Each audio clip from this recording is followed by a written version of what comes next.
El tema de esta clase es el mundo es un sueño. El mundo, cuando hablamos del mundo, hablamos de todo el universo de tiempo y espacio, hablamos de todo el universo visible y tangible, es decir, todo el cosmos, todo lo que llamaríamos las galaxias, estrellas, planetas, etcétera. Todo el escenario físico es un sueño, es una ilusión. En un curso de milagros se nos enseña de que todo esto es algo ficticio, fabricado por nuestra mente. Muchas veces se dice que es nuestra propia creación, pero en términos de un curso de milagros estaría errada esa afirmación porque no es una creación. Sí es nuestra propia invención o fabricación, pero no creación. Creación corresponde solo al ámbito del cielo o del conocimiento, de la realidad. En la realidad está la creación, en el sueño hay fabricación. Por lo tanto, sí es nuestra propia invención. Nosotros como una solamente, como un hijo dormido lo inventamos, pero no es una creación, es una fabricación. La diferencia entre creación y fabricación es que la creación es real, la fabricación es una ilusión, un sueño, algo ficticio, algo que no es real. Parece estar ahí, pero no está ahí en verdad. Bien, vamos a comenzar a explicar el hecho de que el mundo y todo el universo es una ilusión o un sueño con la metafísica básica de un curso de milagros. Se dice que en un comienzo estaba Dios, el Padre, el Creador. Cuando hablamos del Padre y el Hijo son metáforas, no quiere decir que el Padre sea hombre ni el Hijo tampoco. En el cielo la realidad no hay hombre ni mujer, no hay géneros, simplemente hay una perfecta unicidad. Estos son simplemente conceptos útiles para el estudio. Recordemos que un curso de milagros ocupa toda la terminología cristiana y patriarcal, no porque sean importantes de por sí, simplemente son símbolos, así que no se les debe prestar mucha atención eh, a los símbolos, sino a lo que apuntan, hacia lo que apuntan estos símbolos. Bien, en el cielo se dice que estaba el Padre y se extendió a sí mismo su amor y creó al Hijo, que es el Cristo que todos somos como espíritu. Se dice que el hijo tuvo un deseo especial. Esto se cuenta de distintas maneras. En algunas partes del texto se nos dice que el hijo quería crear separado de su padre y era un deseo acerca de algo imposible porque solo puede co-crear en unión con el padre. Y recordemos, crear o co-crear es extender amor, no tiene nada que ver con fabricar formas, figuras o cuerpos, no tiene que ver con objetos visibles o tangibles, no tiene que ver con el mundo de la multiplicidad del tiempo y el espacio. La creación no tiene absolutamente nada que ver con el mundo. La creación tiene que ver con el amor, un amor invisible, intangible, inefable, que es solo espíritu. Es decir, no se puede percibir, está más allá de la percepción, más allá de la interpretación, incluso más allá de la conciencia, más allá de ser consciente de algo. En ese amor y en esa creación y esa extensión de la creación, simplemente se es el amor, se es la unicidad. No es algo fácil de describir, no es algo fácil de explicar con palabras, de hecho no se puede explicar del todo con palabras, pero al menos podemos entender la idea de que en el cielo, la realidad donde se encuentra la creación y la co-creación, que es la extensión que hace el Hijo, no hay cuerpos, no hay formas, no hay cosas visibles ni tangibles. Esto lo repito mucho porque es muy grande la tentación a creer que en este mundo podemos crear o co-crear y la creación o la co-creación no tiene absolutamente nada que ver con el mundo, no tiene nada que ver con el universo, no tiene nada que ver con lo visible o tangible, absolutamente nada que ver. Es solo amor. Bien, el hijo tuvo la idea de crear separado de su padre. eh, y el padre le contestó, lo siento hijo, eso es imposible. Esto es una historia, un cuento, no es que realmente ocurrió eso, como que el hijo haya tenido una petición y el padre le contestó. Esto es una manera de explicarle como alguien le explicaría a un niño un cuento. Así nos lo explica Jesús a través de un curso de milagros. Todo esto son símbolos, metáforas, analogías, alegorías, etc. No, nada de esto es literal, es una manera de intentar explicar algo que pareció ocurrir, pero que en verdad nunca ocurrió. Bien, el hijo tuvo el deseo de ser especial y de crear separado de su padre, y el padre le dijo, eso es imposible, tú eres uno conmigo y no puedes crear separado de mí. También se nos dice que el hijo tuvo el deseo de que el padre lo amara con un amor especial. El amor especial es amar a alguien creyendo que está separado de mí. Cuando sé que somos un solo espíritu, una sola mente, eso es el verdadero amor. Pero cuando creo que hay alguien allá afuera o alguien separado de mí, ya sea separado como cuerpo o incluso como una mente separada, ahí se da lo que es la relación especial y el amor especial. Entonces el hijo quería que el padre lo amara con un amor especial y el padre le dijo, tú y yo somos el mismo amor, un solo espíritu, una solamente, por lo tanto no te puedo amar como alguien separado de mí. Eso es lo que le contestó el padre. Entonces, tal fue el deseo del hijo de existir como alguien separado, especial, o que se le amara con un amor especial, que imaginó como si realmente se hubiese separado de la mente del padre.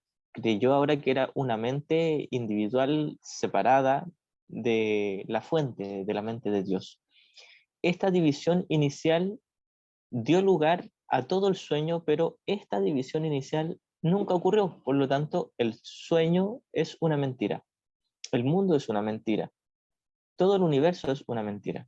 Lo que ocurrió primero fue que nos inventamos un sistema de pensamiento de separación. Tal fue el deseo del hijo de existir como alguien separado que se tomó en serio esta idea y la primera defensa fue eh, catalogar, etiquetar este hecho, esta supuesta separación como algo pecaminoso, como un pecado. La estrategia del hijo dormido, y cualquiera se preguntaría, pero ¿cómo fue tan siniestro el hijo, la mente del hijo? Bien, sí, fue siniestra. No tuvo efectos reales sus pensamientos. Un sistema de pensamiento horrible, de separación y muy macabro y violento. Después vamos a explicar por qué. Pero no ha tenido efectos reales, por lo tanto no ha ocurrido realmente un pecado. Pero el hijo quería verlo, el hijo dormido quería ver ese suceso, esa idea de separación como algo real, y para verlo como algo real le otorgó la connotación de pecado. ¿Por qué? Porque en su lógica, la lógica del hijo dormido, que somos todos nosotros, que luego pareció fragmentarse y pareciera como si cada uno de nosotros tuviera su propia mente, ya vamos a explicar eso. Antes de esa fragmentación, la única mente del hijo dormido tenía la idea de ver esta supuesta separación como un pecado, porque en su lógica decía el pecado es imperdonable, por lo tanto no se puede deshacer. Si fuese un error, se corregiría y se quedaría deshecho inmediatamente, pero al verlo como un pecado, no se deshace, se mantiene esta idea de separación. ¿Por qué quisimos verlo así, como pecado? Porque no queríamos que se deshaga, queríamos mantener la idea de separación, de individualidad. ¿Por qué? Bueno, porque somos súper tontos. Preferíamos simplemente el especialismo y la individualidad a la perfecta unicidad, y aún lo seguimos prefiriendo. Afortunadamente nada de esto ocurrió realmente ni tiene efectos reales, es decir, no ocurrió una separación real y no ocurrió un pecado. Fue una diminuta alocada idea, como se nos dice en El héroe del sueño, sección octava, capítulo 27.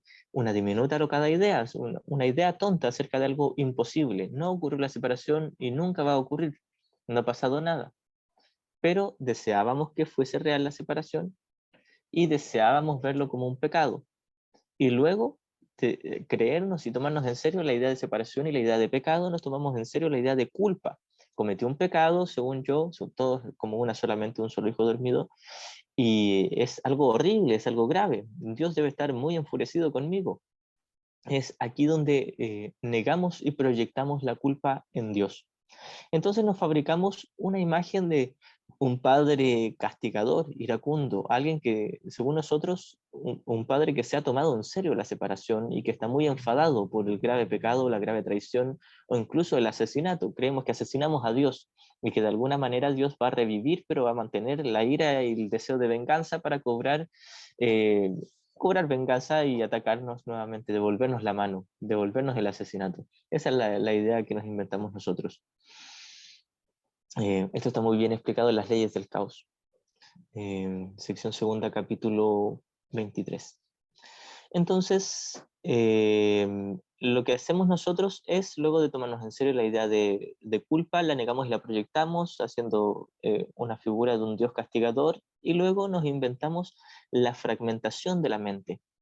Decidimos alucinar, imaginar, creer que la mente del hijo se dividía en miles, millones y millones de fragmentos, de mentes individuales divididas, las que somos al parecer cada uno de nosotros. Cada uno de nosotros tiene su propia mente individual.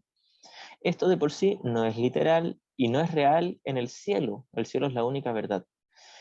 es verdad, entre comillas, temporalmente aquí en el sueño. Dentro del sueño es cierto que cada uno tiene su propio tomador de decisiones, su propia mente capaz de elegir entre el ego y el Espíritu Santo. Bien, al comienzo, cuando nos tomamos en serio la idea de separación, queríamos tomárnosla en serio, se dice que Dios dio una respuesta. Esto es lo que le llamamos el Espíritu Santo. El sistema de pensamiento correctivo, basado en el principio de expiación. El principio de expiación no tiene nada que ver con cobrar venganza o un castigo o un pago para liberarnos. La expiación, y se escribe con E mayúscula en un curso de milagros, es una corrección tranquila, serena y bondadosa. Es una total liberación que no pide nada a cambio. No pide un coste, un sacrificio o un martirio. La verdadera expiación es este enunciado, intentándolo explicar en palabras, es: Hijo de Dios, sigue siendo tal como tu Padre te creó. Eres santo, impecable, perfecto y puro. No has hecho nada y nunca te separaste de tu Padre. Fin. No ha pasado nada. No mereces castigo, no eres culpable, no has cometido pecado, no se te va a hacer nada, se te sigue amando y se te va a amar por siempre y nunca se te dejó de amar. Esto es el principio de expiación. El Padre nunca se separó del Hijo.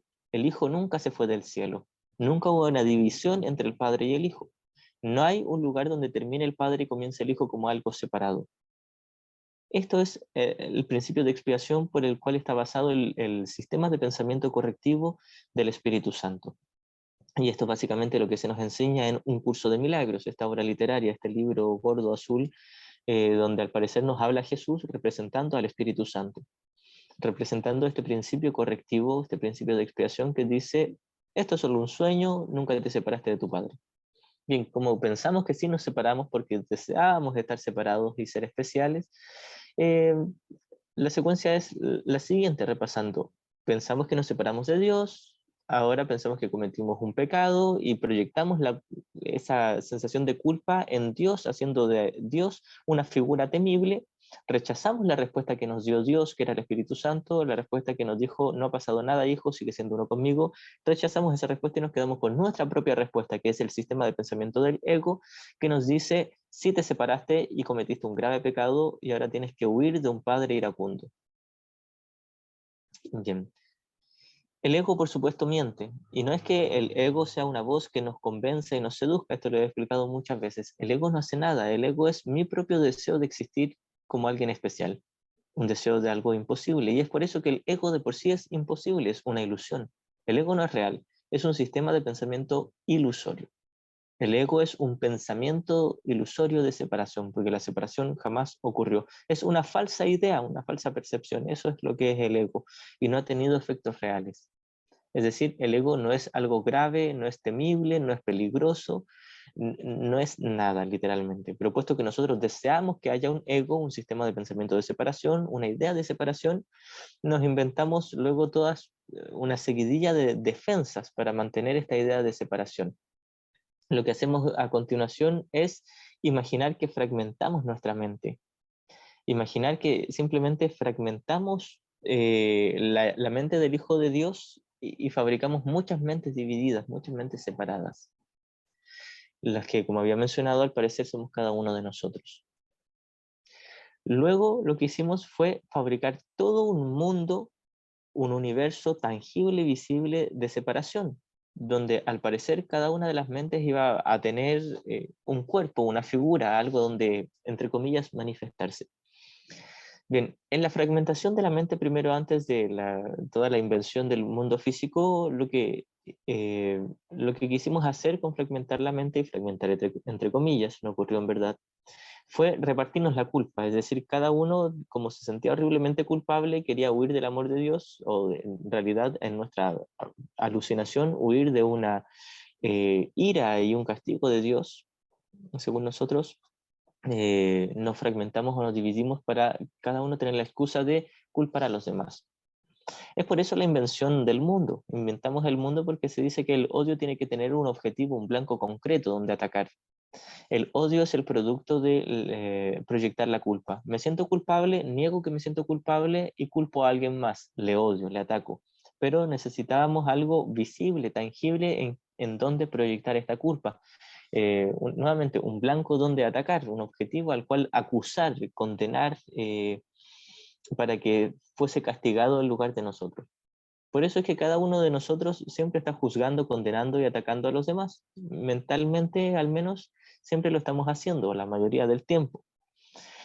Esto no ocurre para aquellos que estén iluminados, como siempre decimos, aquellos que ya están iluminados no tienen pensamientos de ataque y están en perfecta paz, pero la mayoría de nosotros que vamos en camino y que estamos estudiando un curso de milagros, aún tenemos muchos pensamientos de ataque, y la razón de por qué tenemos tantos pensamientos de ataque es porque tenemos un gran pensamiento de autoataque, que es la culpa inconsciente.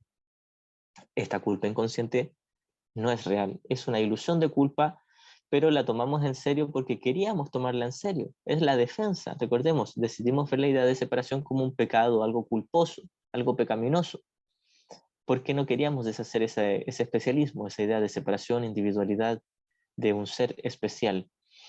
Y la manera de mantener esa idea de especialismo fue la culpa y el pecado, pero luego se sienten tan horribles que la proyectamos, primero en Dios, haciéndonos creer que hay un Dios iracundo, y luego la ilusión de que tenemos que escapar de un supuesto castigo, fragmentando la mente y fabricando todo un universo de cuerpos separados donde proyectar esta culpa y tener la excusa de decir, sí, existo como alguien individual, especial y separado, pero yo no lo hice, mis hermanos lo hicieron.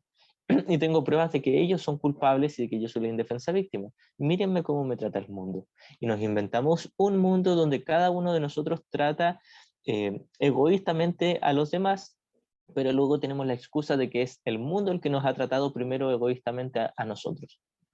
Fíjense, todos tenemos, o la gran mayoría de nosotros, tenemos actitudes egoístas. No me interesa la familia vecina, me interesa mi familia. No me interesa el país vecino, me interesa mi país. No me interesa siquiera mi familia, me intereso yo. Este es el pensamiento del sistema de pensamiento del ego. Mientras exista el deseo de existir como alguien individual, existirá ese deseo de simplemente velar por mí, preocuparme por mí y no me interesan los demás. Incluso si después finjo como que me interesan los demás y me autoengaño hasta el punto de creer que realmente me interesan, probablemente realmente no me interesen, solo me intereso yo. ¿Por qué no me interesan los demás? Porque si quiero seguir existiendo como alguien individual y separado, tengo que culpar a alguien, tengo que condenar a alguien. Esto es lo que dice mi sistema de pensamiento. Tengo que inculpar a alguien para yo salvarme. ¿Por qué? Porque si nadie más tiene la culpa, tendría que recaer la culpa o la responsabilidad de la separación sobre mí y Dios me asesinaría. Es una total locura, es algo que no es cierto, que es imposible, pero creemos que es cierto en algún nivel profundo de la mente y luego lo manifestamos tal cual. Es por eso que vivimos en un mundo, en una sociedad de caos, asesinato, destrucción e injusticia. No porque esté en una época especial de caos. Desde los comienzos del tiempo ha sido igual. Siempre escuchamos a las mamás o a los abuelos que dicen, vaya, los tiempos en que estamos, están muy peligrosos estos tiempos. Bien, hace 2000 años era peligroso, hace 1000 años era peligroso, hace 100 años era peligroso, hace 5000 años era peligroso. Todos los tiempos son peligrosos según el juicio del ego. Según el juicio del Espíritu Santo, qué peligro si es solo un sueño. Pero si nos tomamos en serio el sueño, siempre todos los tiempos han sido peligrosos. Eh, Bien, en fin, el mundo es la clara imagen externa de una condición interna, como se nos dice en la intro del capítulo 21. ¿Por qué es la clara imagen externa de una condición interna? En el interior, la base del sueño, el sistema de pensamiento que dio lugar al sueño es una idea de ataque. Decidimos atacar a Dios, según nosotros tuvimos que asesinar a Dios para nosotros existir como alguien separado, individual. Nos tomamos en serio esa idea porque queríamos que fuese cierto. Si queremos existir como alguien individual y especial, como un ego, tenemos que asesinar a Dios. Si Dios es real y Dios existe y Dios es amor y sigo siendo uno con Él, quiere decir que no existo como alguien separado de Él. O bien soy uno con mi Padre o no soy uno con mi Padre y existo como alguien individual. Y para existir como alguien individual tuve que haber atacado, traicionado a mi Padre. Tuve que haberlo asesinado, independiente si después creo que revivió y que me anda buscando para cobrar venganza, en algún nivel creo que lo asesiné. Ese es el pensamiento básico. En la pregunta 3 de la segunda parte del libro de ejercicios, que dice que es el mundo, se dice que el mundo nació como un pensamiento de ataque contra Dios. De hecho, es un lugar que se fabricó especialmente para que el amor de Dios no pudiese entrar. para mantener al Hijo separado del Padre. Ese es el propósito del mundo. Ahora bien, con el sistema de pensamiento del Espíritu Santo, el sistema de pensamiento correctivo, el que nos dice la verdad, se ve el mundo de otra manera, de una manera totalmente neutra, de una manera en que es ilusorio. En un comienzo sí nos inventamos el mundo como un ataque y una defensa contra el amor de Dios, una barrera que proteja la individualidad y el especialismo. Y esa fue también la función de los cuerpos. El cuerpo fue fabricado para decir existo como alguien individual, pero existo como alguien vulnerable. Y tú me puedes atacar y de hecho me has atacado, por lo tanto eres el malo, yo soy el bueno y así Dios te va a atacar a ti y yo me voy a salvar. Y voy a seguir existiendo como alguien individual y secretamente sé que soy el culpable y el pecador, pero lo voy a negar hasta la muerte para que a ti te ataquen y no a mí y yo intentar durar lo más posible, aunque sé que tarde o temprano Dios igual me va a encontrar y me va a castigar y me va a asesinar. Eso es el pensamiento de separación, el sistema de pensamiento del ego, es algo horrible. Ken Wapnick decía, este curso es una obra sangrienta. El libro de un curso de milagros es una obra sangrienta. Lo es. Por supuesto que tiene preciosos pasajes sobre lo hermoso que es elegir al Espíritu Santo, el perdón y unirnos como hermanos.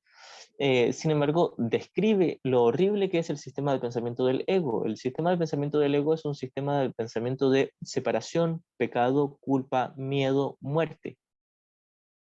Es una obra sangrienta. Este mundo es una obra sangrienta. El mundo entero es imposible negar el hecho de que el mundo es un mundo de muerte y asesinato constantemente. Incluso cualquiera de nosotros que diría yo soy una persona común y corriente, normal, que jamás asesinaría a alguien, para comer y almorzar hoy tuve que haber asesinado a alguien. No importa si ese alguien es humano, es animal o es vegetal, tuve que haber asesinado a alguien, muy probablemente. Cuando caminamos por la calle, pasamos caminando sin detenernos en mirar los bichitos que pasan debajo de nuestros pies, a los cuales los pisamos y los asesinamos. No nos interesa. Esto es un mundo de asesinato y de muerte. No me interesa lo que tengo que matar, a quién tengo que matar con tal de yo sobrevivir. Eso es lo que hacemos constantemente. Eso es el reflejo de un sistema de pensamiento. Un sistema de pensamiento que dice, no me importa si tuve que haber asesinado a Dios, mi Padre, para yo existir, prefiero existir y que Dios se pudra en su tumba. Ese es el sistema de pensamiento del ego y ese es el sistema de pensamiento que dio lugar a todo este mundo. Lo que ocurre es que luego pintamos bonito el mundo y decimos que tenemos bonitas relaciones, amistades, familia, nos llevamos bien, tenemos un buen trabajo, etcétera, pero debajo de todo eso sabemos que este mundo es horrible. La mayoría de los que creen que son felices en su mundo simplemente se están tragando las lágrimas, como se nos dice en la lección 182. Es decir, la mayoría de nosotros vivimos en una constante depresión crónica, solo que la ocultamos como el polvo bajo la alfombra. Todos aquí tenemos depresión, o la gran mayoría tenemos depresión, pero lo ocultamos fingiendo que somos felices cuando realmente no somos felices. Al comienzo de la sección segunda del capítulo 14, que es el alumno feliz, Jesús nos dice que primero debemos reconocer que somos tremendamente infelices y desdichados, y que el Espíritu Santo no nos puede enseñar sin ese contraste. Cualquiera que diga que es muy feliz en este mundo está mintiendo.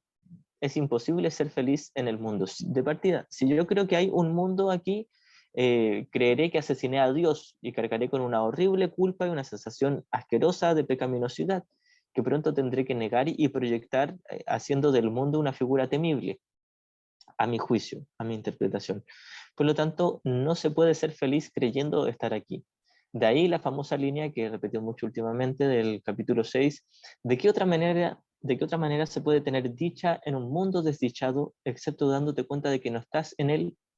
¿De qué otra manera se puede tener paz, felicidad, tranquilidad y descanso en un mundo caótico, sin sentido, de destrucción y muerte, excepto dándote cuenta de que es solo un sueño? Es, una vez más, imposible experimentar verdadera felicidad si me tomo en serio el sueño. Sí es posible experimentar felicidad mientras está experimentando el sueño en la práctica honesta del perdón, en elegir el instante santo, elegir el sistema de pensamiento correctivo del Espíritu Santo. Esa es la única manera de realmente ser feliz, estar en paz y tener una mente tranquila y descansada en este mundo. pero eso conlleva el reconocer que este mundo es un sueño, es una ilusión. Una vez más, yo creo que todos hemos pasado por el proceso, quizás antes de ser estudiantes de un curso de milagros, un proceso espiritual, entre comillas, donde queremos amarlo todo. Yo leí un libro mucho antes de estudiar un curso de milagros que se llamaba Ama todo lo que surja. Y estaba embobado con ese libro, me gustaba mucho, pero llegó un punto donde comencé a hacer una disonancia con la enseñanza de ese libro. Comenzó algo a no encajar, no calzaba. Lo que no calzaba era que en ese libro te enseñaba a amar todo lo que ocurriera. Y todo lo que ocurriera incluye violaciones, asesinatos, destrucción, matanza, hambruna, sed, eh, conlleva enfermedad, conlleva castigos mortales en este mundo, etcétera. Entonces comencé a dudar, realmente hay que amar todo lo que surja en el mundo. Y bueno, después entendí algo un poquito más profundo, que lo que había que amar no era lo que surgiera en el mundo, porque el mundo era una ilusión. Lo que había que amar era el contenido santo y perfecto de todos mis hermanos, que era el Cristo, que es uno con el Padre en el cielo, en la realidad, donde ya somos uno. Por lo tanto, si yo me dedico a amar los sucesos, los cuerpos, los objetos, las cosas visibles y tangibles, ya sea si son cuerpos o sucesos, entonces voy a estar amando algo que no existe. Y no solo voy a estar amando algo que no existe, sino que le voy a estar en mi mente otorgando realidad a las ilusiones. Y según mi lógica de el uno o el otro, si las ilusiones son reales, la realidad tiene que ser una ilusión. No puedo yo creer que el mundo es real y que Dios es real al mismo tiempo, el uno o el otro. O bien Dios es real o el mundo es real. O bien las mentiras tangibles son reales, o bien la eterna realidad intangible e inmutable es verdad, uno o el otro. No puedo seguir a dos dioses, no puedo seguir dos caminos completamente opuestos y mutuamente excluyentes. Al comienzo del capítulo 11, Jesús nos dice, o bien Dios está loco, o bien es el ego el que lo está. O bien Dios me dice la verdad, o bien el ego me dice la verdad. O bien Dios es real, o bien el ego es real. Y el ego conlleva todo el sistema de pensamiento del ego y después toda la proyección del universo completo. O bien mi mundo, mi universo de tiempo y espacio es verdad y Dios no. O bien Dios es real y el universo no. No se pueden mezclar ambas. No puedo, una vez más, no puedo intentar amar los objetos, cuerpos y sucesos y amar a Dios al mismo tiempo. Si amo realmente a Dios, quiere decir que reconozco que todo este mundo es un sueño. Es aquí uno de los puntos donde muchos estudiantes de un curso de milagros se paran y se van y dicen, este estudio no es para mí, porque creen que se les está quitando, arrebatando algo, creen que se les está llevando por un camino de ascetismo, donde deben abandonar sus posesiones materiales. Ese no es el plan de un curso de milagros. El curso no está interesado en que tú dejes de generar dinero, dejes de trabajar, o dejes de cuidar a tu familia, o dejes de comer. El curso no está interesado en eso. Está simplemente interesado en la paz mental. No está interesado nuevamente en que dejes de comer, que dejes de respirar, o que dejes de trabajar, o que dejes de relacionarte con tus amigos o familiares o hermanos aquí en el mundo. No está interesado en que abandones cierta conducta, comportamiento o cierta labor en el mundo. Al curso no le interesa si haces o no haces. Para el curso es exactamente igual si haces algo o lo dejas de hacer. Es la misma ilusión. El curso va dedicado solo al tomador de decisiones en la mente, al contenido de la mente, porque es ahí donde está el único problema. El problema no es el mundo, el problema no es el cuerpo, el problema no es nada del universo visible y tangible de tiempo y espacio, el problema no es el cosmos perceptual, el problema es un pensamiento de nuestra mente. Y cuando hablamos de la mente no hablamos ni de la cabeza ni del cerebro, ni siquiera del corazón o del estómago, ni de ninguna parte del cuerpo. El cuerpo en su totalidad, incluyendo el cerebro y las neuronas, son una ilusión, una mentira. De hecho, el problema no está en las neuronas, no está en el cerebro, no están los genes, no están los astros, no están los ancestros, no está en la fase de la luna, no está en cómo aplican las leyes el mundo, los gobiernos, etc. El problema no está en nada del mundo, en nada del universo. El único problema, y les aseguro, el único problema está en la mente, en el tomador de decisiones, que una vez más no tiene nada que ver con las neuronas o el cerebro o la cabeza. Es simplemente el tomador de decisiones que puede elegir entre un sistema de pensamiento y otro, entre el ego y el Espíritu Santo, entre un sistema de pensamiento de pecado, culpa y miedo o uno de paz y perdón. Ese es lo único importante aquí en este estudio. Ese es el asunto. Eso es lo único relevante. Lo relevante no es cómo actúo, mis palabras, mi comportamiento, mi conducta. No es la conducta de mis hermanos, del mundo, de mi país o de mi planeta, no es los sucesos astrológicos o astronómicos o genéticos, etc. Nada de ello conlleva el problema y nada de ello conlleva la solución. El único problema es que he estado eligiendo a la voz equivocada en mi mente, al maestro equivocado, al guía equivocado, que es el ego. La única solución es elegir a la voz, el maestro, el guía correcto, que es el Espíritu Santo, también simbolizado por Jesús. Jesús es un símbolo que ocupa la misma función que el Espíritu Santo, al menos en el estudio de un curso de milagros. Voy a leer la introducción del capítulo 21 a modo de estudio. Si alguien tiene alguna pregunta, la puede hacer.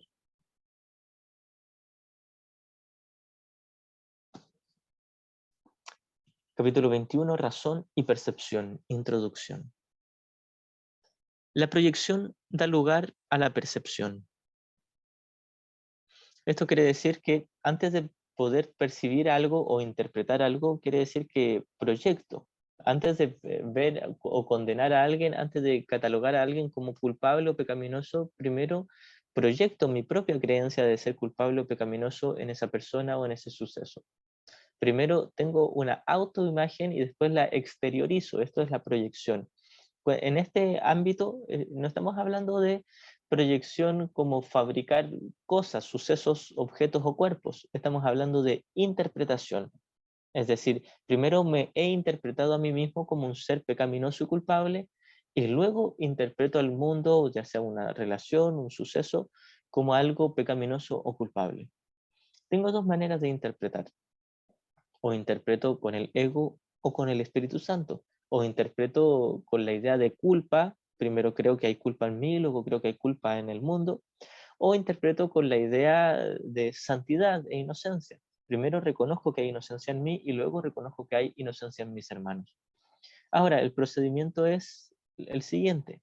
Primero me doy cuenta de cómo estoy juzgando el mundo o alguna relación, algún suceso, y me doy cuenta de que ese concepto que tengo de aquello, del objeto, ya sea una persona, un suceso, un lugar, etcétera, es el reflejo de lo que yo creo de mí.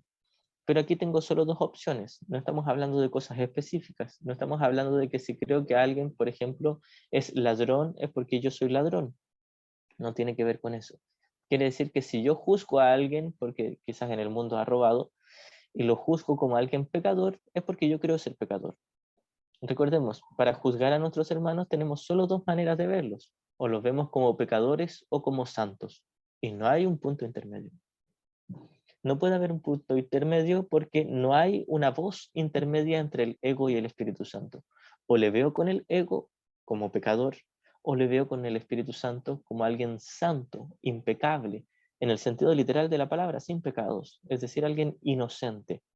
Y aquí hay un punto importante a aclarar. Cuando hablamos de inocencia, no estamos hablando de ingenuidad.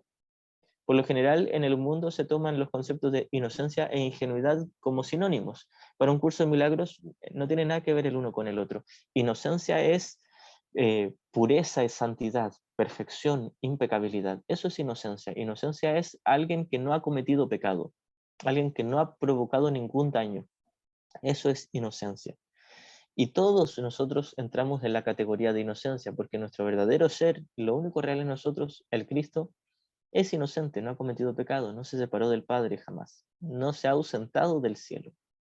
Entonces, nuevamente, no es lo mismo inocencia que ingenuidad. Cuando hablamos de inocencia en el curso, no hablamos de ingenuidad, no tocamos el punto de la ingenuidad.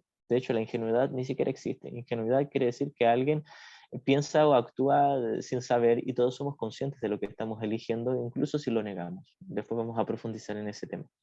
La cosa es que, o bien, percibimos a nuestros hermanos como pecadores, es decir, percibirles erradamente, porque no lo son, pero nosotros creemos que lo son, y creemos que lo son porque nosotros creemos serlo, o bien les percibimos como santos, y es así como deshacemos nuestra propia idea de ser pecadores y recordamos nuestra santidad.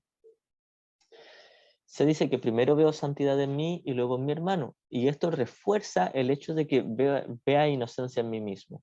Pasa lo mismo con la culpa.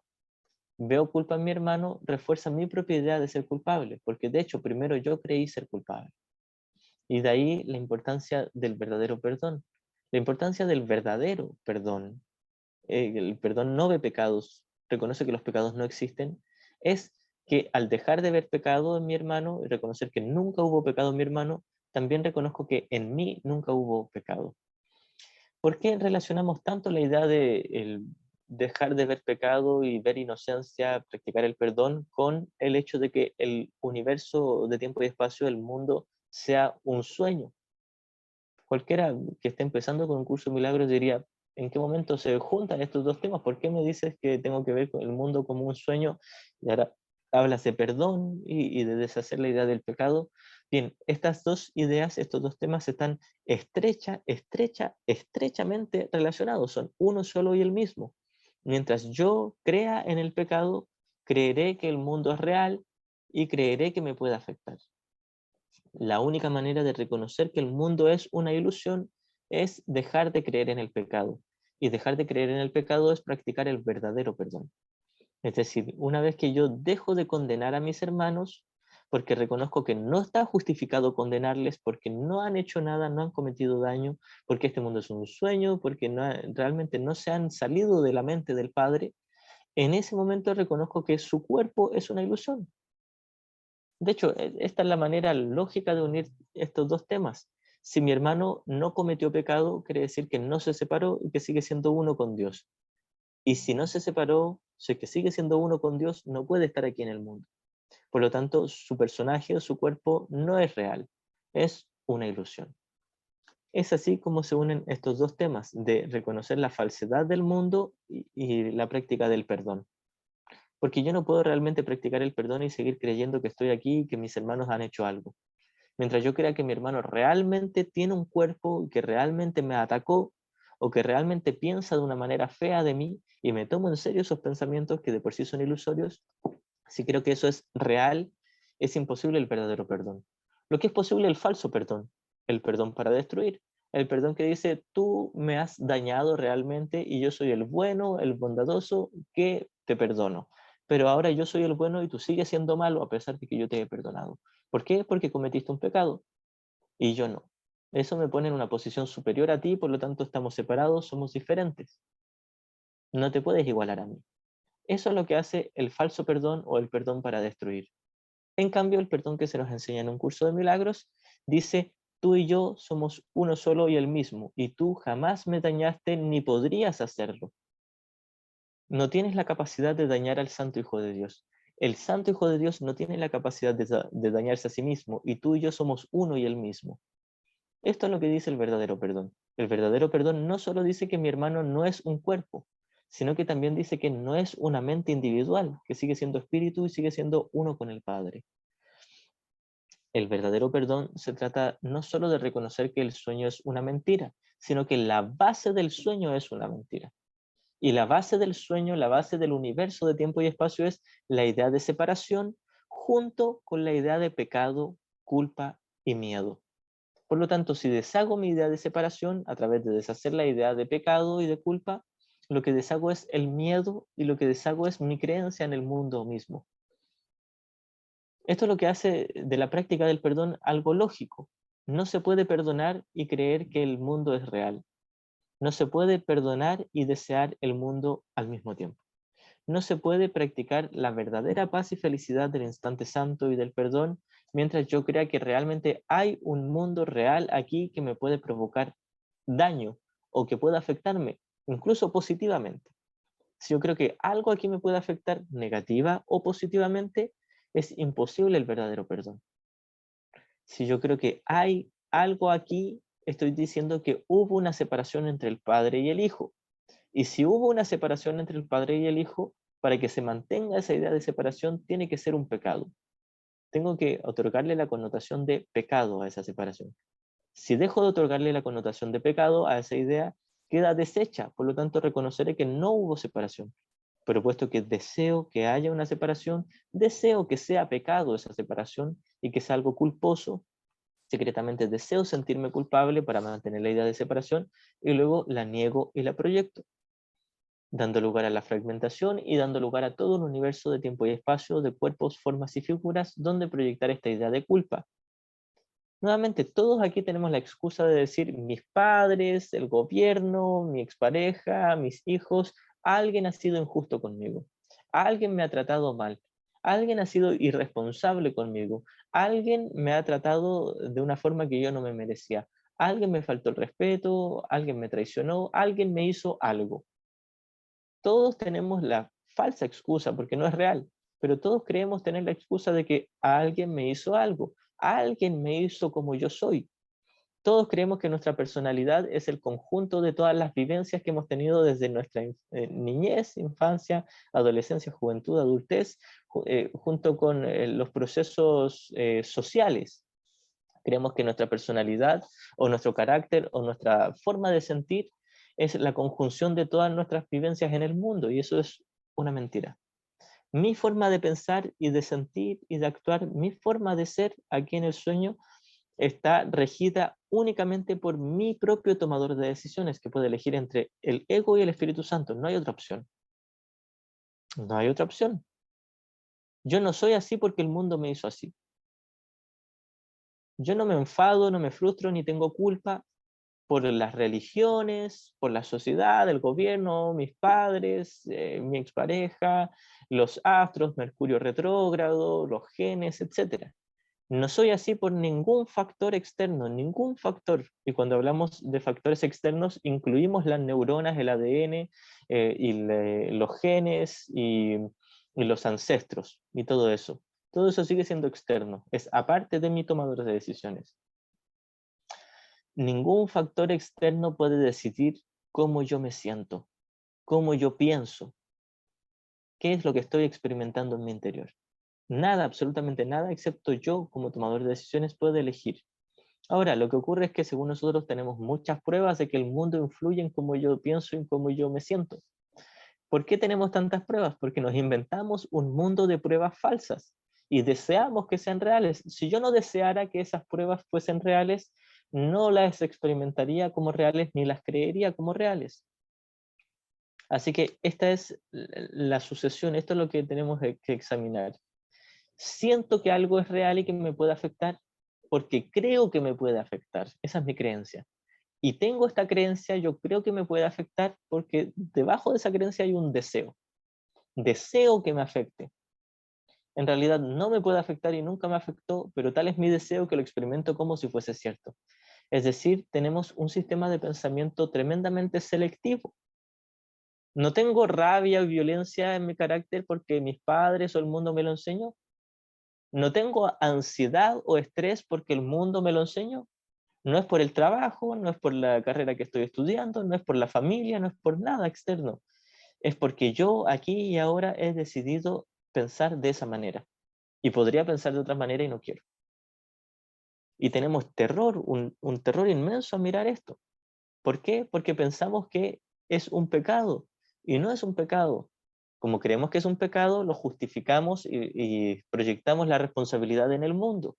Es que mis abuelos fueron así, es que mi país o mi pueblo piensa o siente de esa manera, es que los humanos pensamos así, sentimos así.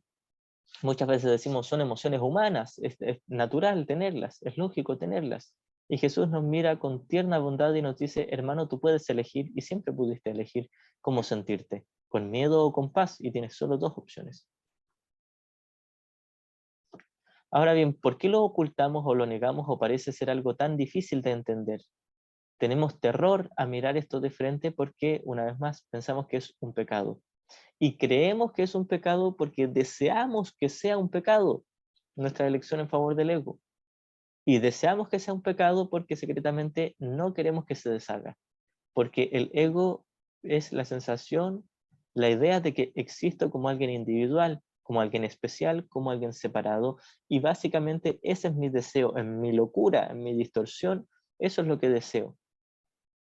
Mientras desee existir como alguien individual, separado de mis hermanos y separado de mi fuente, de Dios, el Padre, desearé secretamente experimentar pecado y culpa, a pesar de que no existen y son una ilusión, el pecado no existe, la culpa no existe, las experimentaré como si fuesen reales porque las deseo. Es imposible experimentar algo sin desearlo. Y cuando hablamos de experimentar algo, estoy hablando solo de las sensaciones mentales. No estoy hablando de lo que le ocurre al cuerpo. Por ejemplo, si viene alguien corriendo y me atraviesa una espada en las costillas, no es que yo haya experimentado eso porque lo deseaba, quizás no lo deseaba, quizás no conscientemente, quizás sí, pero da lo mismo. No puedo elegir de la manera en que actúa mi hermano. Si mi hermano viene corriendo y me atraviesa una daga o me dispara en la cabeza, etcétera, quizás yo no tengo mucho control sobre eso, pero tengo control sobre cómo lo experimento en mi mente, es decir, cómo lo siento. Si siento paz y felicidad o siento dolor y agonía. Yo tengo el poder de elegir eso. Ahora aquí cualquiera que crea ser normal diría, pero ¿cómo yo voy a elegir estar en paz y felicidad cuando me están disparando en la cabeza o atravesando una espada en las costillas? Bien, Jesús nos diría, es un sueño, es una ilusión, una película, no está ocurriendo, no eres tu cuerpo. Esto es lo que nos enseñó Jesús en la crucifixión. El mensaje de la crucifixión dice, enseña solo amor, pues eso es lo que eres. El amor no tiene nada que ver con cuerpos. El amor es invisible e intangible, es inmutable. Ni siquiera es energía, porque la energía cambia, la energía muta. El amor no es energía, no es cuerpo, no es frecuencia, no es vibración, no es cuerpo, no es masa, no es materia. Ni materia densa ni materia sutil, no es materia. Una vez más, no es ni cuerpo ni energía. El amor es inmutable y es eterno. No cambia, no fluctúa, no varía. Es constante. Eso es el amor, eso es el espíritu, eso es el Cristo que somos todos. Eso es nuestro verdadero ser, nuestra esencia. El ser que es uno con el Padre, uno con Dios. Eso y solo eso es la única realidad. Por eso es que Jesús nos está explicando una y otra vez.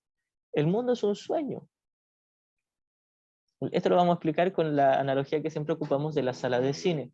Si yo entro a ver una película en una sala de cine y me siento en la butaca, ya todos se deben saber de memoria esta historia, esta analogía. Si me siento en la butaca y empiezan a proyectar una película en la pantalla, lo que ocurra en la pantalla me puede afectar.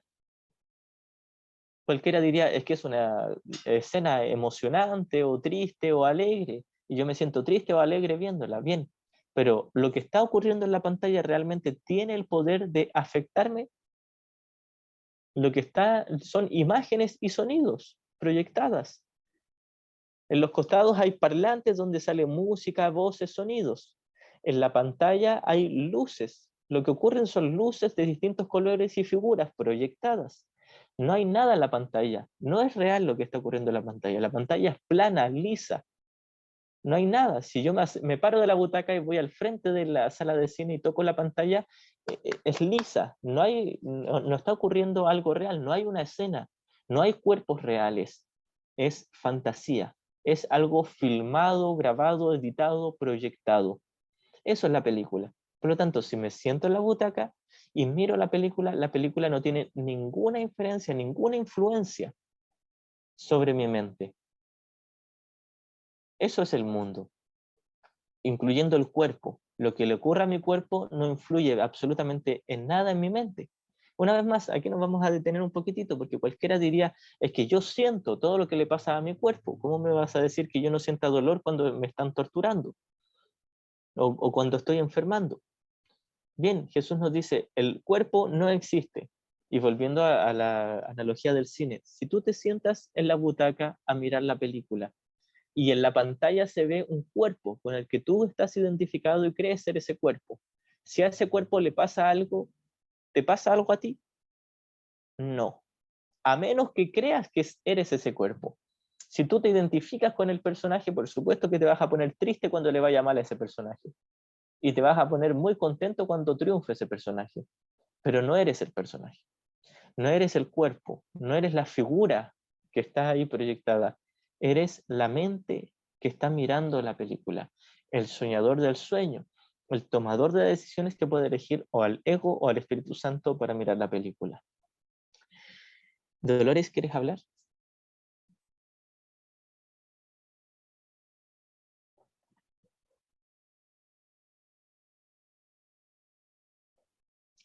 Cuando quieras, puedes prender el micro y hablar, hermanito.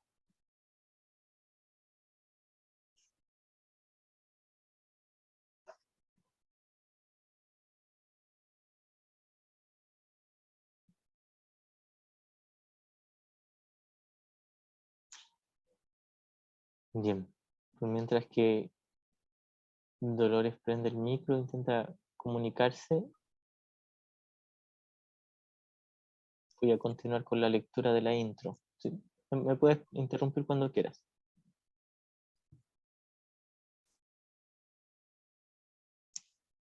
La proyección da lugar a la percepción. El mundo que ves se compone de aquello con lo que tú lo dotaste, nada más. Bien, cuando hablamos de que el mundo que veo se compone con lo que yo lo doté, aquí no estamos necesariamente hablando de las formas y figuras, porque en este punto las formas y figuras son neutras.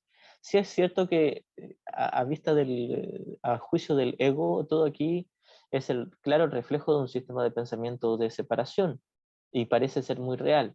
Pero lo que hace el Espíritu Santo es sí, es el reflejo de un sistema de pensamiento de caos, pero no es real, es una ilusión. Por lo tanto, todas las formas pasan a ser completamente neutras.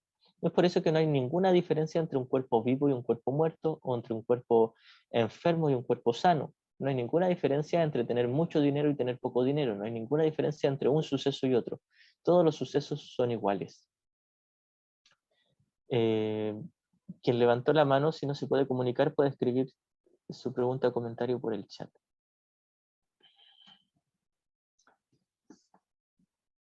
El mundo que ves se compone de aquello con lo que tú lo dotaste. Nuevamente, aquí no estamos hablando de que, por ejemplo, si hoy yo me encuentro con alguien que está golpeando a otra persona, no es que yo mentalmente haya producido ese suceso, ese acontecimiento. Quiere decir que mi interpretación de ese suceso es aquello con lo que yo lo doté. Por eso es que estamos hablando de que, tal como nos dice la primera línea, la proyección da lugar a la percepción. Primero yo creo ser culpable, luego proyecto esa culpa en mis hermanos y condeno a mis hermanos. Quizás yo no puedo manejar el suceso de que mis hermanos se estén golpeando o estén peleando. Quizás yo no provoqué eso, pero lo que yo hago es observar eso con el ego o con el Espíritu Santo. Y eso es lo único que yo puedo elegir. Puedo elegir qué pensar o cómo interpretar un suceso ahí en mi mente. Una vez más, espero esto quede claro, porque esto va muy de la mano con algo que aparece en este mismo capítulo, un poquito más adelante, que es la sección segunda, que dice, somos responsables de lo que vemos, donde está la famosa cita que dice, soy responsable de lo que veo, elijo los sentimientos que experimento y decido el objetivo que quiero alcanzar. Y todo lo que parece sucederme, yo mismo lo he pedido y se me concede tal como lo pedí. No estamos hablando de los sucesos concretos, no estamos hablando de hechos visibles y tangibles en el mundo, sino de mi interpretación. Si yo creo que alguien me dañó es porque deseo que me dañe.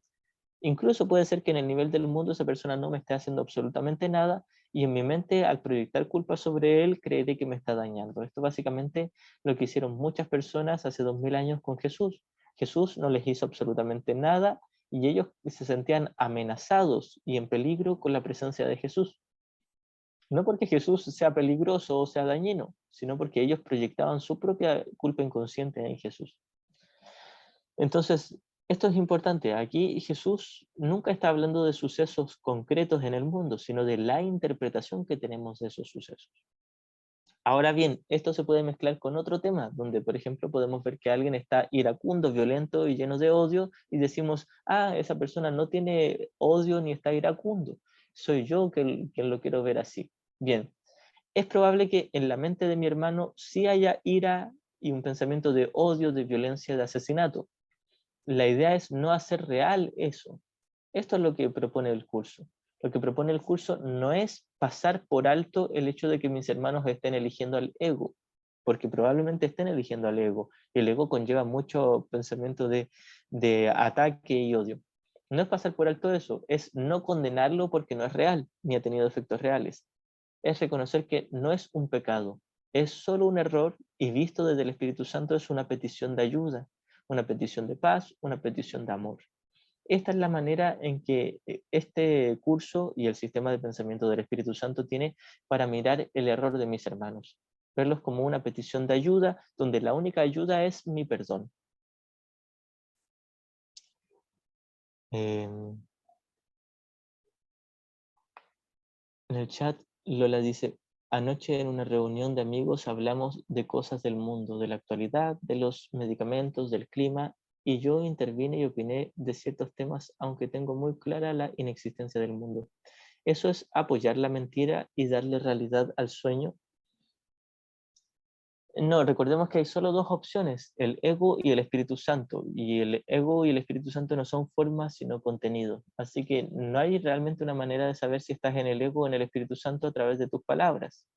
Quizás lo dijiste con el ego, quizás lo dijiste con el Espíritu Santo. La única que puede saber eso eres tú misma al observar cómo te sentiste cuando lo dijiste. Si hubo una perfecta paz, tranquilidad, armonía y bondad para con toda la afiliación, estabas en el Espíritu Santo. Si no era ese el caso, estabas en el ego. Esta es la manera fácil de reconocer qué maestro hemos elegido, por cómo nos sentimos. Y el sentimiento interior no se debe confundir con placer. La paz y el placer no son lo mismo. Es muy probable que uno diga, ah, no, yo me sentía bien, por lo tanto estaba en el Espíritu Santo, y quizás estaba en el ego sintiendo placer, placer de tener la razón o de ser la persona más espiritual del grupo, o la persona que simplemente estaba en lo correcto con lo que estaba diciendo. Bien, ese tipo de placer no es paz. Y no es el Espíritu Santo, es el ego.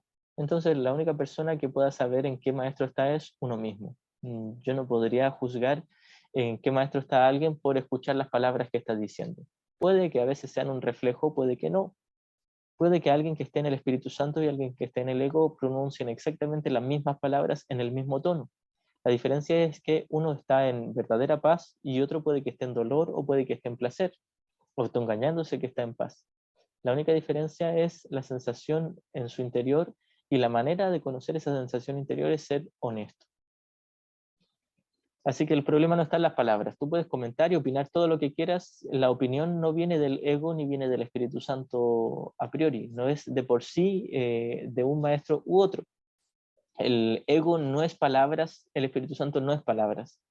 El ego no es forma sino contenido, el Espíritu Santo no es forma sino contenido. Tenemos dos contenidos. El problema y la respuesta son contenido y no forma.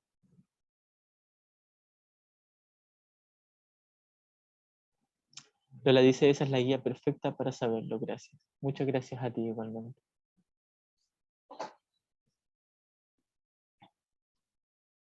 Voy a continuar.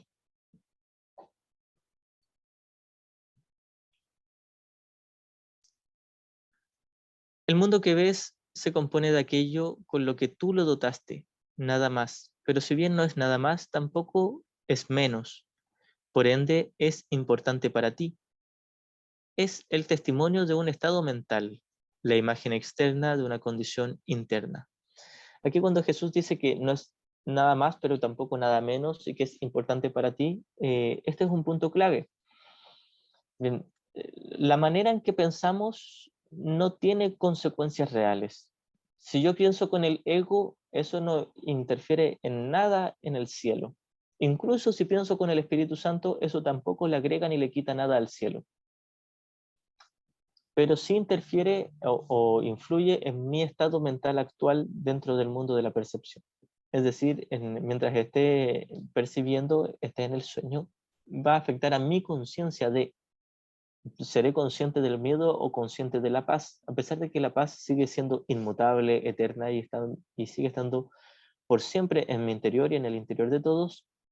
Lo que voy a hacer al elegir a un maestro u otro es o autoengañarme eligiendo al ego, creyendo que he perdido la paz, o bien elegir al Espíritu Santo y reconocer que la paz todo el tiempo ha estado en mí.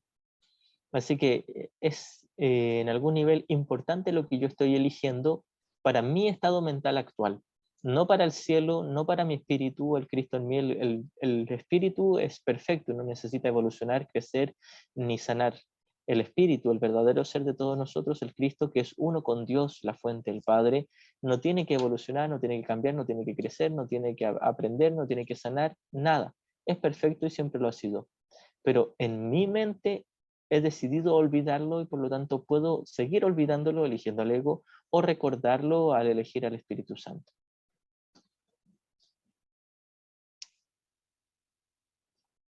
Tal como el hombre piense, así percibirá. Es decir, si yo creo en el pecado, veré pecado por todos lados. Si yo conozco la inocencia, es decir, si yo creo en la inocencia y puedo reconocer que yo y todos mis hermanos son inocentes, eso es lo único que veré en todo el mundo.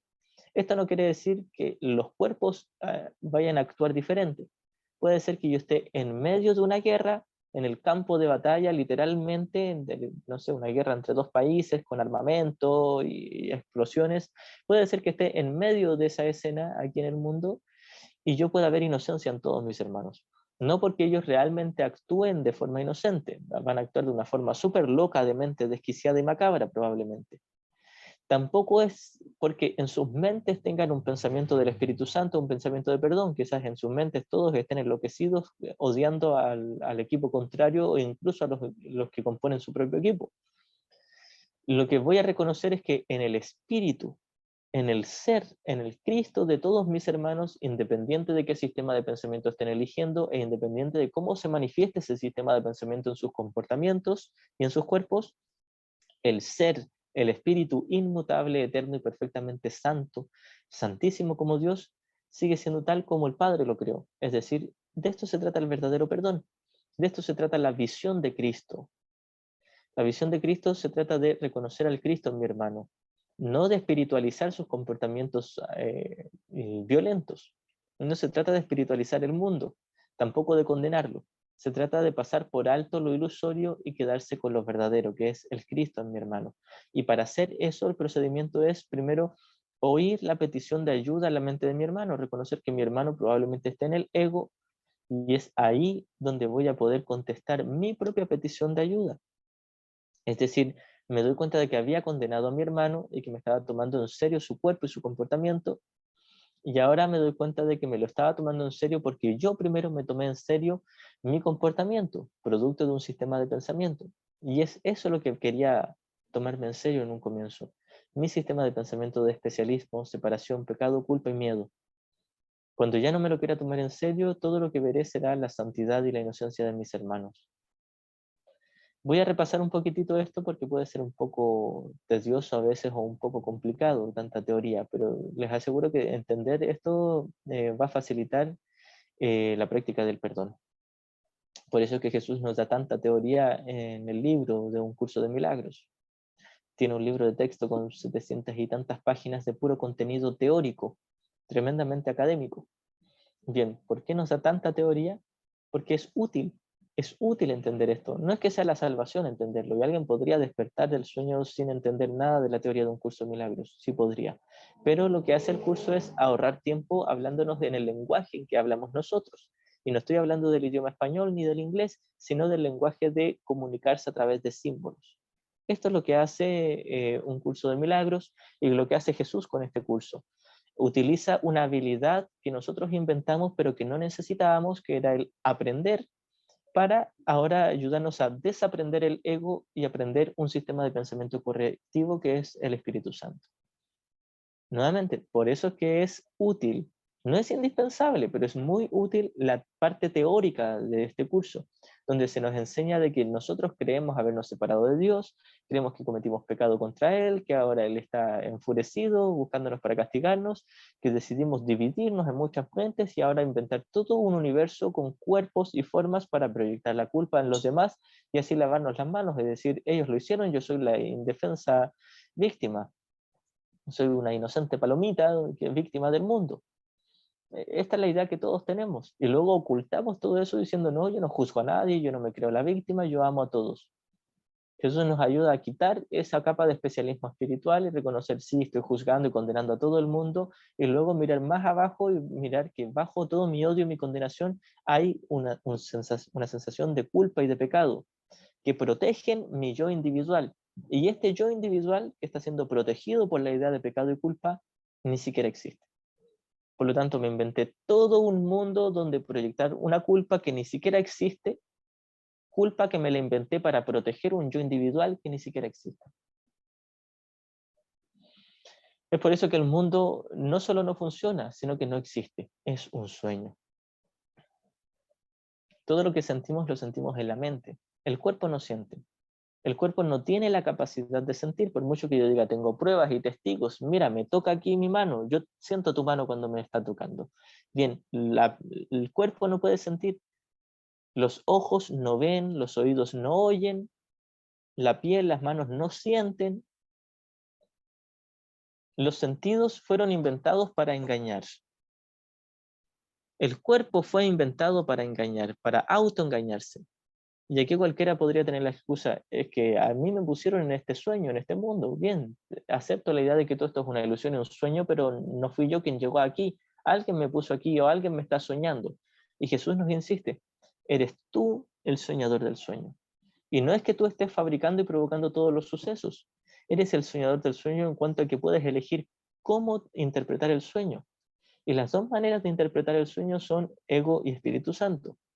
Ego tomándote lo real, Espíritu Santo no tomándote lo real. Así que somos libres de pensar y sentir en todo momento dado. No estamos supeditados ni limitados, una vez más, ni al cerebro, ni a las neuronas, ni a los genes, ni a los ancestros, ni a la crianza que nos dieron nuestros padres o abuelos o profesores o las religiones, la sociedad, el gobierno, el planeta, el mundo, el universo, etcétera. Nada de eso puede influir, ni un 1%, ni un 0.001%, nada, cero. Nada en el mundo de la multiplicidad y de la percepción puede influir en absolutamente nada a mi mente. ¿Por qué? Porque yo soy el tomador de decisiones, el soñador del sueño, aquel que puede elegir libremente, no los sucesos del sueño, sino la manera en que me tomo el sueño. Esperanza, ¿quieres hablar? Sí, Sara, yo quería hacerte una pregunta. Eh, digamos, cuando uno lo están atacando, pues yo ya te la había hecho, pero tengo de todas maneras un poco de duda. Si una persona siente un dolor porque o lo están atacando o lo están golpeando, no entiendo por qué, pues uno físicamente sí siente el dolor, siente el sufrimiento físicamente. Entonces, uno puede como decir, engañarse a uno mismo, decir, no, yo no siento, porque realmente sí está sintiendo. Entonces, tú me explicabas que es como en la mente, ¿no? Que uno, o sea, la mente es la que le da orden al cuerpo, si sí siente o no siente. Pero si uno para no llegar a sentir, tendría que tener la mente como manejar mucho su mente para llegar al momento en que le pueden hacer un ataque físico y no lo sienta. Es algo así, yo tengo una confusión, entonces a ver si tú me explicas.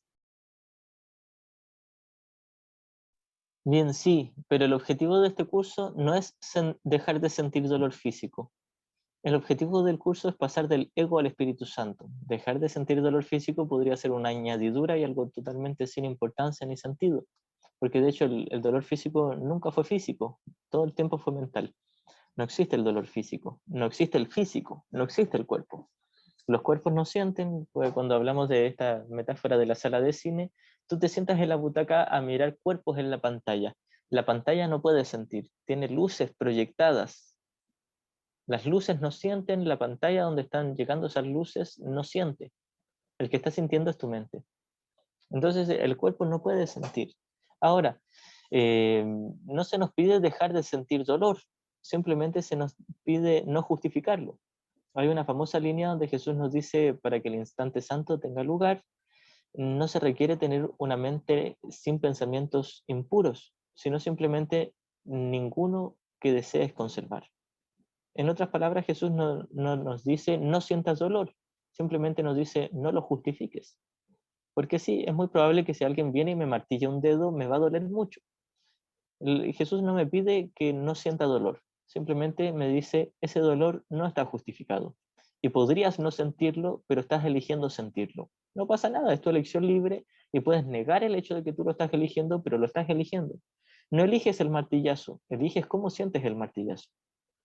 Y la piel, el dedo pulgar o cualquier dedo donde yo recibí el martillazo no puede sentir porque los cuerpos, los sacos de carne y hueso no sienten. El que siente todo eso es la mente y solo puede sentir lo que desea sentir. O dolor o paz, pero la mente es la que decide. Si yo siento dolor es porque todavía estoy eligiendo al ego y probablemente esté proyectando culpa sobre el martillo, sobre mi dedo o sobre aquel que tomó el martillo para golpear mi dedo.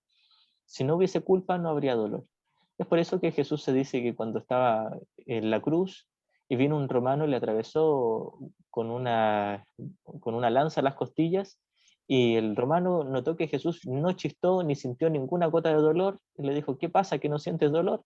Y Jesús le dijo, la mente que está libre de culpa no puede sufrir. La mente que está libre de culpa no puede sentir dolor. Si en tu mente no hay culpa inconsciente, es imposible que puedas sentir cualquier tipo de dolor físico. Todo dolor físico es la proyección de la culpa. Así que sin culpa no puede haber dolor. Si es que hay dolor es porque hay culpa inconsciente. Una culpa que ni siquiera es real, es una ilusión, pero tú crees que está ahí muy en lo profundo. Y entonces ahora el martillazo en el dedo se transforma en una oportunidad para perdonar, practicar el perdón, es decir, dejar de proyectar culpa en el martillo o en el dedo o en la persona que ocupó el martillo y perdonar, es decir, dejar de condenar, y es así como dejo yo de condenarme y dejo de sentir dolor. Ahora, nuevamente, el objetivo de un curso de milagros no es eh, caminar sobre las brasas ardiendo o caminar sobre vidrio molido o pedirle a las personas que martillen mis dedos. Ese no es el objetivo de un curso de milagros. El objetivo del curso no es dejar de sentir dolor en el cuerpo. El objetivo es ver la impecabilidad de todos tus hermanos. Ok, gracias, Martín. Perdón, Ícaro, gracias. Gracias, igualmente. Bien, voy a continuar con la lectura de la intro del capítulo 21.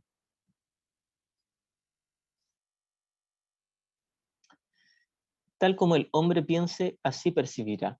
Si el hombre cree ser pecador, verá pecado en el mundo. Y cuando habla del hombre, habla de toda la filiación.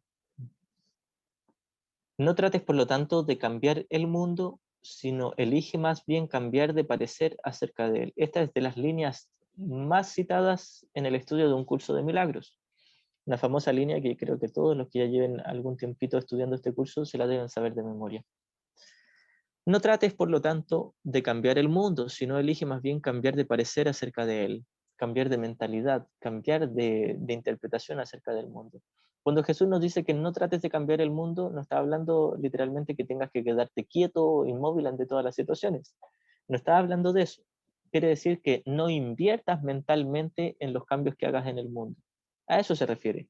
Cuando dice no trates de cambiar el mundo, no dice que no soluciones tus problemas en el mundo, que si se te cayó un vaso de jugo, no lo limpies. Por supuesto, Jesús te diría, limpia, lo recoge, los vidrios rotos y limpia con un trapero lo que está ahí en el suelo. No hay nada de malo, hazlo, soluciona el mundo, cambia el mundo en lo posible, por sentido común, por utilidad. Pero no creas que eso te va a dar la paz. A eso se refiere, no inviertas mentalmente. Lo explico porque muchas personas podrían leer esta línea e interpretarla erradamente con la confusión de niveles. Nuevamente, no trates por lo tanto de cambiar el mundo, sino elige más bien cambiar de parecer acerca de él. Muchas personas que siguen una línea espiritual practican esto. Yo ya no elijo nada, no cambio nada, dejo que todo fluya en sincronía, que todo ocurra a través del mundo, a través de mí, que el mundo me dé señales, que pase lo que tenga que pasar. Y todo eso es seguir haciendo real el mundo. Creo que hay un mundo real donde están ocurriendo cosas reales y tengo que permitir que ocurran cosas reales. No hay mundo.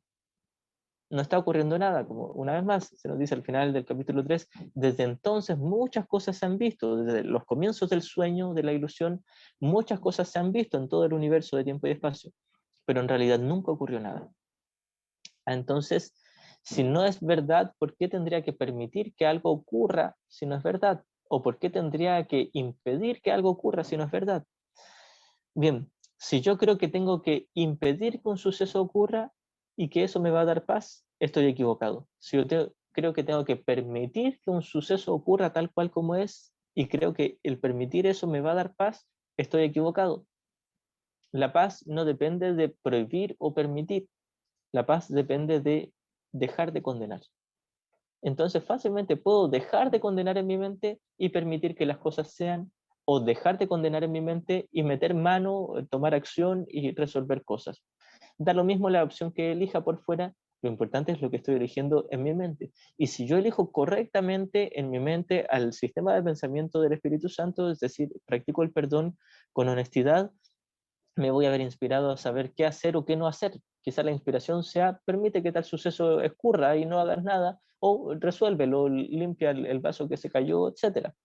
En última instancia da lo mismo lo que yo haga con mi cuerpo, mi comportamiento o con mis palabras. Lo único importante es lo que estoy haciendo con mi mente. Lo demás serán añadiduras, las pequeñas respuestas. Así que si yo creo que tengo que permitir que todo sea, por ejemplo, iba corriendo mi hija y se cayó y se rasmilló la cara y está sangrando. Y yo digo, que sea lo que tenga que ser, que se pare sola, no la voy a llevar al médico, voy a dejar que todo corra y que sea como tenga que ser. Eso muy probablemente sería el reflejo de una actitud de miedo.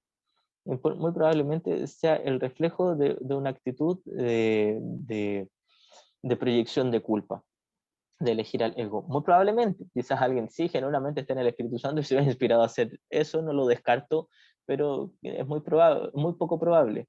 A lo que voy yo es que elegir al Espíritu Santo o experimentar el presente del instante santo de haber perdonado no es necesariamente permitir que todas las cosas pasen sin yo meter mano y sin tomar acción. Tampoco quiere decir que tenga que poner acción y manejar todas las cosas a mi gusto. Y tampoco intentar buscar un equilibrio donde a veces lo manejo y a veces permito que ocurra solo. Ninguna de esas tres opciones. Recordemos el camino medio del Buda.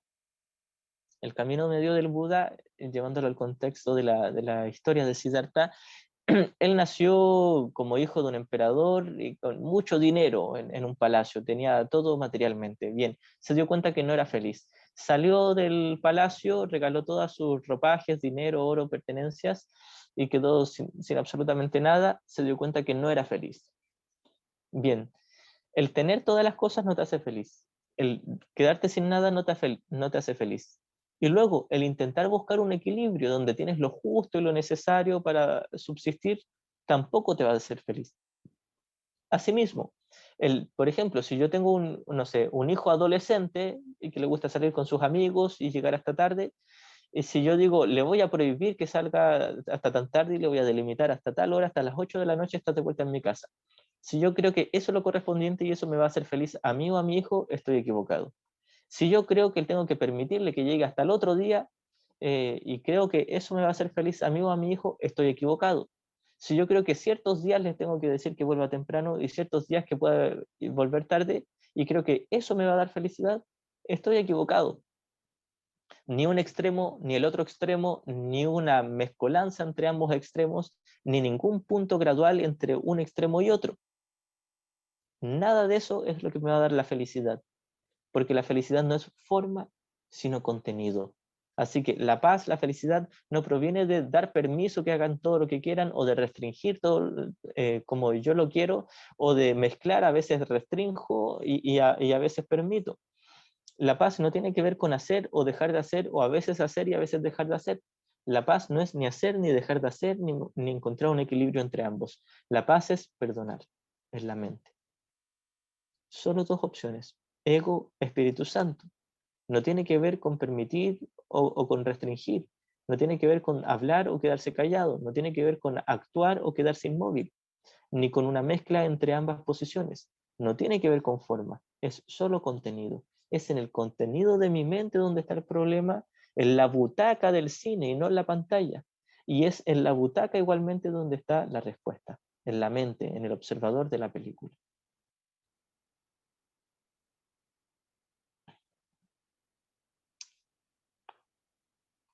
A ver, Marce dice, hermanito, y es curioso cómo dentro del sueño un paciente con esquizofrenia nos muestra lo que nos sucede como soñador del sueño.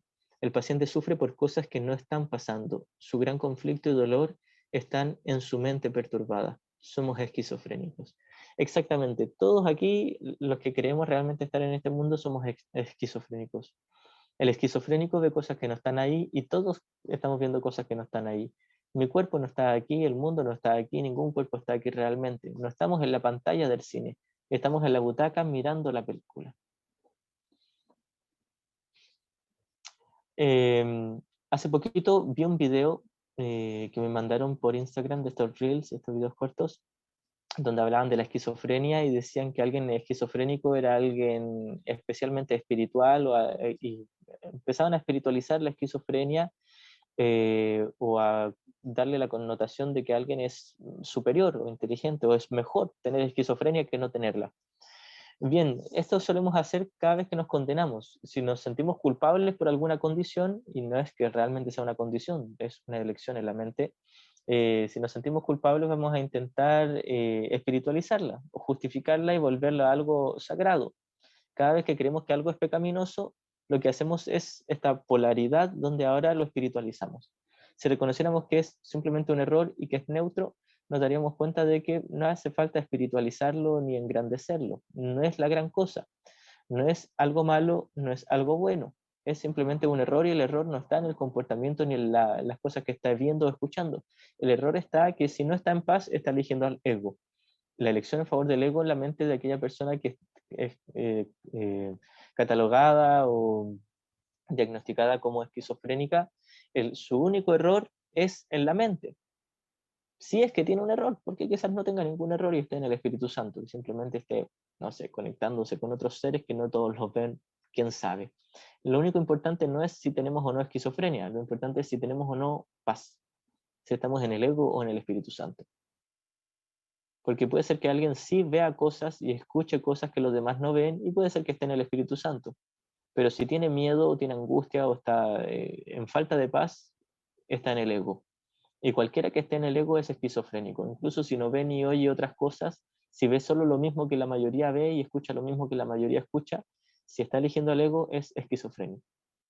Entonces el problema no es la esquizofrenia, el problema es el tomador de decisiones que ha elegido al ego, independiente si tiene o no esquizofrenia a ojos del mundo.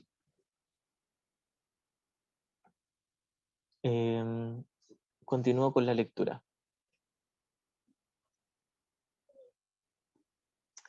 No trates, por lo tanto, de cambiar el mundo, sino elige más bien cambiar de parecer acerca de él. Este es el tema que estaba explicando de Jesús. No se refiere a dejar de hacer cosas o de resolver cosas en el mundo.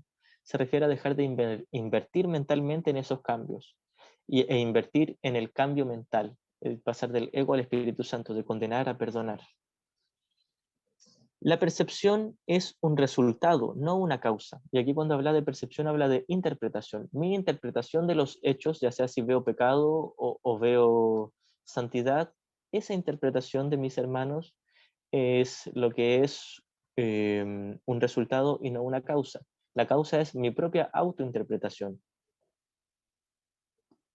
Por eso es por lo que el concepto de grados de dificultad de los milagros no tiene sentido. Este es el primer principio de los milagros, con lo que comienza el texto de un curso de milagros. Por eso es por lo que el concepto de grados de dificultad en los milagros no tiene sentido. No tiene sentido grados de dificultad porque no hay grados de dificultad en practicar el perdón. Porque hay un solo problema, elegir al ego en la mente, y una sola solución, elegir al Espíritu Santo en la mente. No, eso no está influida por los sucesos en el mundo. Todo lo que se contempla a través de la visión es sano y santo. Aquí cuando habla de la visión, habla tácitamente de la visión de Cristo, la visión correcta, elegir al Espíritu Santo. Todo lo que se contempla a través de la visión es sano y santo.